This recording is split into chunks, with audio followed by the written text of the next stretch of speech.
अखिल भारतीय विद्यार्थी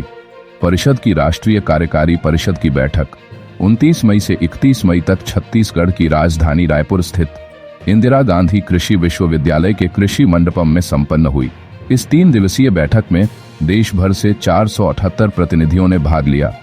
बैठक से पूर्व 28 मई को परिषद के विविध आयामों की समीक्षा हेतु अलग अलग बैठकों का आयोजन किया गया, जिसमें 250 से अधिक प्रतिनिधि शामिल हुए। बैठक की पूर्व संध्या पर एक भव्य प्रदर्शनी का आयोजन किया गया, जिसमें छत्तीसगढ़ की संस्कृति, जनजातीय परंपराएं, देश की शौर्य गाथाएं, राष्ट्रीय शिक्षा नीति, भगवान बिरसा मुंडा की 150वीं जयंती वर्ष, रानी अबक्का की 500वीं जयंती और संघ शताब्दी वर्ष जैसे विविध विषयों को रचनात्मक रूप से प्रदर्शित किया गया। 3 दिवसीय बैठक में प्रमुख रूप से 4 प्रस्ताव पारित किए गए।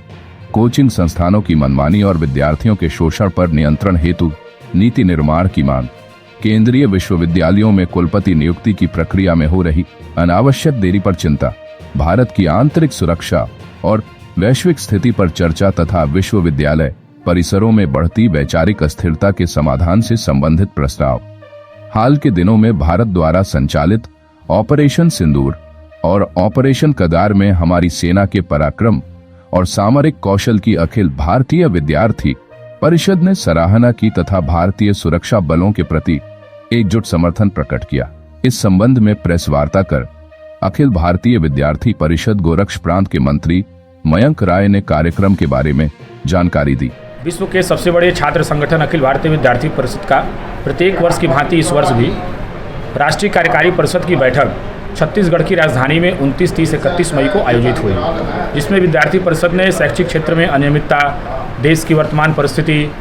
और देश और समाज के उत्थान में विद्यार्थी युवाओं की क्या भूमिका हो सकती है, इसको लेकर के विद्यार्थियों ने चर्चा किया, जिसमें पूरे देश भर से 478 प्रतिनिधि राष्ट्रीय कार्यकारी परिषद बैठक में उपस्थित रहे। इसमें 4 महत्वपूर्ण प्रस्ताव भी पारित हुए, जिसमें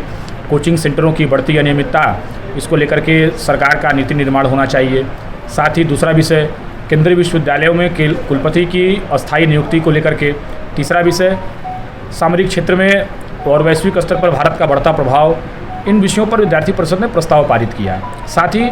आतंकवाद से निपटने के लिए जो भारत ने ऑपरेशन सिंदूर और ऑपरेशन कगार को भली भांति एग्जीक्यूट किया, इसको लेकर के विद्यार्थी परिषद ने इस ऑपरेशन को, भारतीय सेना के शौर्य को और पराक्रम को सराहा। साथ ही युवाओं और विद्यार्थियों से आह्वान किया कि ऐसे प्रत्येक ऑपरेशन में और ऐसे प्रत्येक समय विद्यार्थी परिषद और समस्त युवा देश और देश की सेना के साथ खड़े हैं। तो इसको मनोबल बढ़ाने को लेकर के विद्यार्थी परिषद ने वहाँ चर्चा किया। इसके साथ साथ विद्यार्थी परिषद जो आने वाले आगामी वर्ष भर में जो कार्यक्रम करने जा रही है, चाहे वो भगवान बिरसा मुंडा जी की 150वीं जयंती हो, शौर्य पराक्रमी महिला सशक्तिकरण की प्रतिमूर्ति महारानी अबक्का की 500वीं जन्म जयंती हो, संघ शताब्दी वर्ष हो, पंच परिवर्तन हो, यशवंतराव खिलकर जी का 100वां जन्म दिवस वर्ष हो, आपातकाल के 50 वर्ष पूरे हो रहे हैं, इस पे कार्यक्रम, संविधान के गौरवपूर्ण 75 वर्ष, इन सभी विषयों को लेकर के आगामी 1 वर्ष की योजना को विद्यार्थी परिषद के सभी प्रतिनिधियों ने बनाने का काम किया। इसके साथ ही आज विद्यार्थी परिषद की सदस्यता 60 लाख से अधिक हो चुकी है। यह दर्शाता है कि देश भर में अपितु पूरे विश्व में विद्यार्थी परिषद जैसे छात्र संगठन की स्वीकार्यता सबसे अधिक है, क्योंकि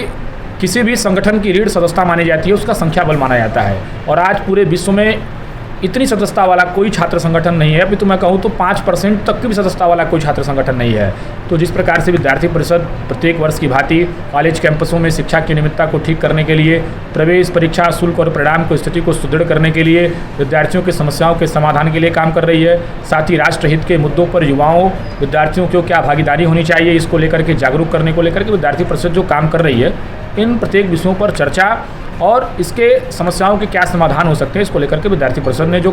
राष्ट्रीय कार्यकारी परिषद की बैठक संपन्न की, इसको लेकर के प्रेस वार्ता की गई है।